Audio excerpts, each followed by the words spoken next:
Día 23. ¿Cómo crecemos?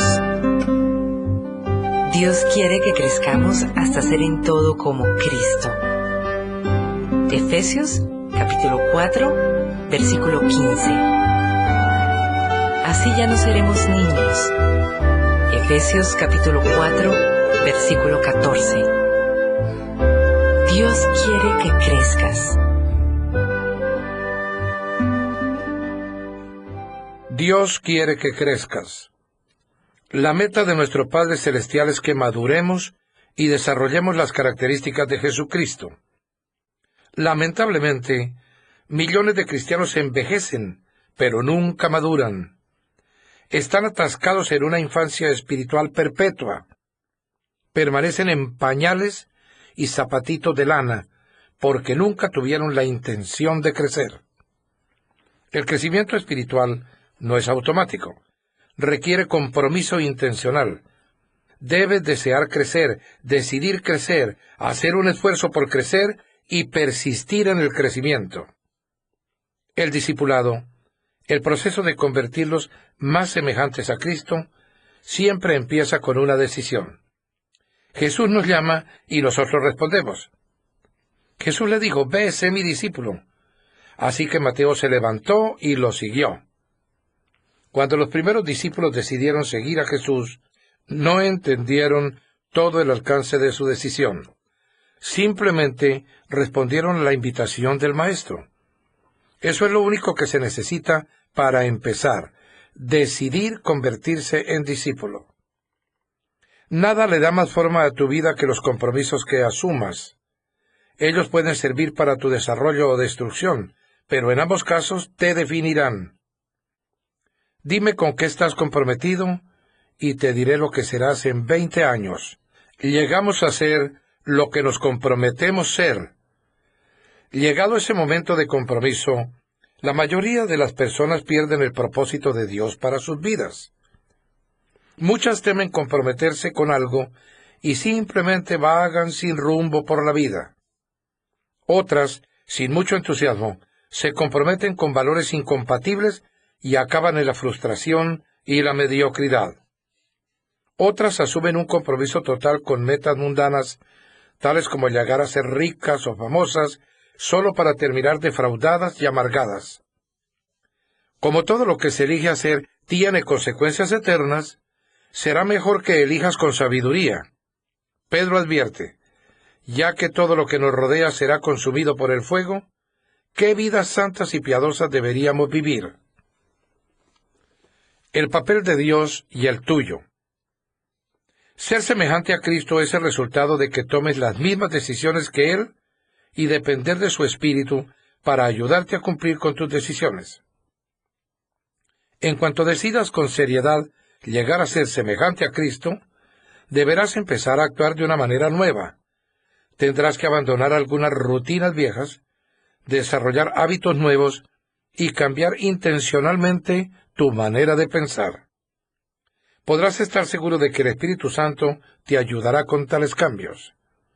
La Biblia dice: «Lleven a cabo su salvación con temor y temblor, pues Dios es quien produce en ustedes tanto el querer como el hacer para que se cumpla su buena voluntad». Este versículo muestra las dos partes del crecimiento espiritual: lleven a cabo y produce. El llevar a cabo es nuestra responsabilidad, y el producir es el papel que desempeña Dios. El crecimiento espiritual es un esfuerzo de colaboración entre nosotros y el Espíritu Santo. El Espíritu de Dios trabaja con nosotros, no simplemente en nosotros. Este versículo, escrito para los creyentes, no se refiere a cómo ser salvos, sino a cómo crecer. No dice: trabajen para su salvación, porque no se puede agregar nada a lo que Jesús ya hizo. Durante un entrenamiento físico trabajamos, realizamos ejercicios físicos para desarrollar el cuerpo, no para conseguir un cuerpo. Cuando armas un rompecabezas, cuentas con todas las piezas. Nuestra tarea es armar el rompecabezas. Los granjeros trabajan la tierra no para conseguir la tierra, sino para desarrollar la que ya tienen. Dios nos ha dado una nueva vida, ahora somos responsables de desarrollarla con temor y temblor. Eso quiere decir que tenemos que tomar nuestro crecimiento espiritual muy en serio. Cuando las personas toman de manera trivial su crecimiento espiritual, eso muestra que no han entendido los alcances eternos de su decisión. Cambia tu piloto automático. Para cambiar tu vida debes cambiar tu manera de pensar. Detrás de todo lo que haces hay pensamientos. Toda conducta es motivada por una creencia y toda acción es incitada por una actitud. Dios reveló esto miles de años antes de que los psicólogos lo entendieran. Tengan cuidado de cómo piensan. La vida es modelada por sus pensamientos. Imagina un paseo en un bote con motor en un lago, con el piloto automático puesto en dirección hacia el este. Si decides dar vuelta atrás y dirigirte al oeste, tienes dos posibles maneras de cambiar el rumbo del barco. Una es tomar el timón y físicamente obligarlo a que se dirija en la dirección opuesta a la que señala el programa del piloto automático. A pura fuerza de voluntad, podrías vencer al piloto automático, pero sentirías la resistencia todo el tiempo. Finalmente, tus brazos se cansarían de la tensión, soltarías el timón y el barco retomaría inmediatamente el rumbo en dirección al este, de acuerdo con su programación interna. Esto es lo que sucede cuando tratas de cambiar tu vida a fuerza de voluntad. Dices, me obligaré a comer menos, haré más ejercicio, dejaré de ser desorganizado y de ser impuntual. Sí, tu fuerza de voluntad puede producir un cambio a corto plazo, pero crea una tensión interior constante porque no has tratado la causa desde su raíz. El cambio no se siente como algo natural, así que finalmente te rendirás, abandonarás la dieta y dejarás de hacer ejercicios. Rápidamente volverás a tus viejos patrones. Hay una mejor y más fácil manera. Cambia el piloto automático, tu manera de pensar. La Biblia dice, dejen que Dios los transforme en una nueva persona, cambiando su forma de pensar. El primer paso en el crecimiento espiritual es empezar por cambiar la manera de pensar. El cambio siempre comienza en la mente. La manera en que pienses determinará cómo te sientes, y cómo te sientes influirá en cómo actúas. Pablo dijo, debe haber una renovación espiritual de sus pensamientos y actitudes. Para ser como Cristo, debes desarrollar en ti su mente. El Nuevo Testamento llama a este cambio mental arrepentimiento, que en griego literalmente significa cambiar tu mentalidad. Te arrepientes siempre que cambias tu manera de pensar y adoptas la manera de pensar de Dios, con respecto a ti mismo, al pecado, a Dios, a otras personas, a la vida, a tu futuro y a todo lo demás. Asumes la actitud de Cristo y su perspectiva. Se nos manda que pensemos del mismo modo en que pensaba Cristo Jesús. Este mandamiento tiene dos facetas. La primera faceta de este cambio mental consiste en dejar los pensamientos inmaduros que son egoístas. La Biblia dice, dejen de pensar como los niños. Sean niños en la malicia, pero sean adultos en su forma de pensar. Los niños son por naturaleza completamente egoístas. Solo piensan en sí mismos y en sus propias necesidades. Son incapaces de dar, solo pueden recibir. Tienen una manera de pensar inmadura. Por desgracia, muchas personas nunca se desarrollan más allá de ese nivel.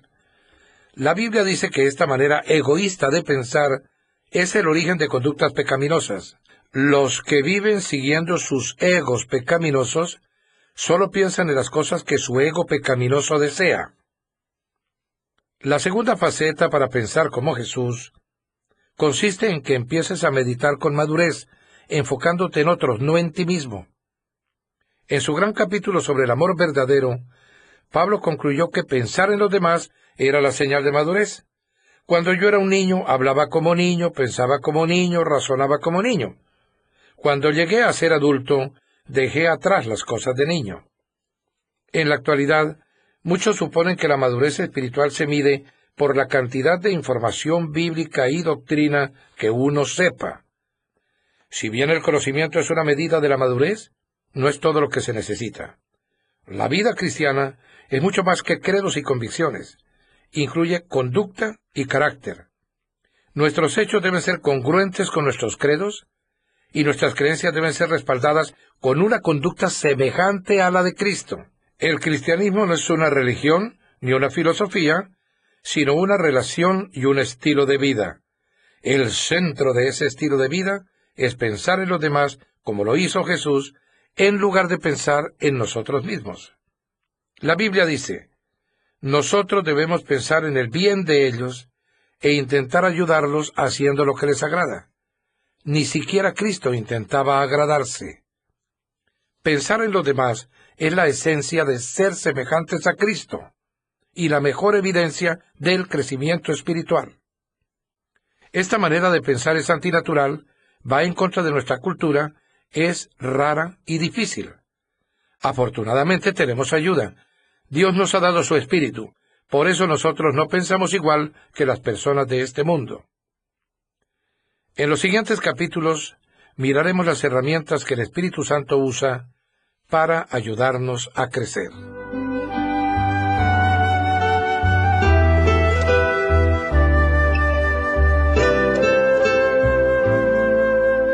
Pensando en mi propósito, día 23. Punto de reflexión. Nunca es demasiado tarde para empezar a crecer. Versículo para recordar. Cambien su manera de pensar para que así cambie su manera de vivir y lleguen a conocer la voluntad de Dios, es decir, lo que es bueno, lo que le es grato, lo que es perfecto. Romanos, capítulo 12, versículo 2. Pregunta para considerar. ¿Cuál es una de las áreas donde necesito dejar de pensar a mi manera y comenzar a pensar a la manera de Dios?